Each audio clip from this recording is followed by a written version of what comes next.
नमस्कार महाराष्ट्रातील तमाम कर्मचारी बंधू आणि भगिनींनो, OPS वरती नवीन अपडेट. या कर्मचाऱ्यांना लागू होणार नाही जुनी पेन्शन.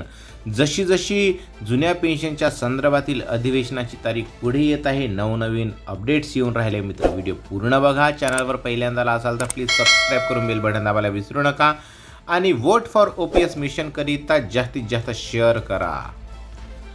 तर अर्थमंत्री निर्मला सीतारामन यांच्या 2024च्या अर्थसंकल्पात असंघटित येणाऱ्या नवीन कामगारासाठी कर्मचारी भविष्य निर्वाह निधी संघटनेच्या माध्यमातून 3 नवीन योजना जाहीर करण्यात आल्या आहेत. या योजनांसाठी 1.7 लाख कोटी रुपयांची तरतूद करण्यात आली असून यापुढे पुढील 5 वर्षात 2.90 लाख लोकांना रोजगार मिळण्याची अपेक्षा असून यातून अस्पष्ट होते की सरकार पुढे जुनी पेन्शन योजना चालू न ठेवण्याचा प्रयत्न करते.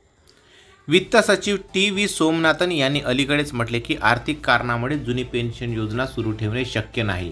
याची अर्थात राज्य सरकार आणि कर्मचारी संघटना यांच्यावर मोठी झळ पडणार आहे. हा निर्णय सरकारी नोकऱ्या नसलेल्या नागरिकांसाठी घातक ठरला. तसेच सोमनाथन यांनी नवीन पेन्शनला प्रमाणे NPS विषयी राज्य सरकारी आणि कर्मचारी संघटनांसोबत झालेल्या प्रगतिशील चर्चेचाही उल्लेख केला. या चर्चा वेगवेगळ्या मुद्द्यावर झाल्या असून त्या याप्रमाणे: पेन्शनची स्थिरता. कर्मचाऱ्यांना त्याच्या पेन्शनचा ठराविक भाग निश्चित हवा असतो जेणेकरून शेअर बाजारातील चढ उतारांचा परिणाम त्यावर होऊ नये. याकरिता पेन्शन स्कीमचा तत्कालीन वेगवान बदल टाळण्याची गरज आहे. निवृत्तीनंतर मिळणाऱ्या पेन्शनमध्ये महागाईचा सामना करण्यासाठी DA सारख्या प्रणालीची मागणी केली जात आहे. किमान पेन्शन. 30 वर्षे पूर्ण न केलेल्या कर्मचाऱ्यांसाठी किमान पेन्शनची तरतूद करणे आवश्यक आहे. NPS संदर्भातील सुधारणा. वित्त सचिव सोमनाथन यांनी राष्ट्रीय पेन्शन प्रणालीमध्ये सुधारणा करण्याची योजना सादर केली आहे. त्यांच्या म्हणण्यानुसार NPS संदर्भात राज्य सरकारे आणि कर्मचारी संघटनांसोबत प्रगतिशील चर्चा सुरू आहे. या चर्चेत खालील मुद्द्यांवर विचार केला जात आहे.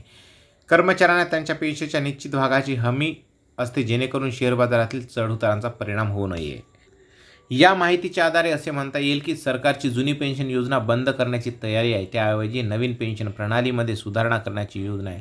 तसेच रोजगार निर्मिती आणि कौशल्य विकासावर भर देण्यात आला आहे. हे सर्व पुढील काळात देशातील तरुण पिढीला लाभदायक ठरणार असल्याचे स्पष्ट होते.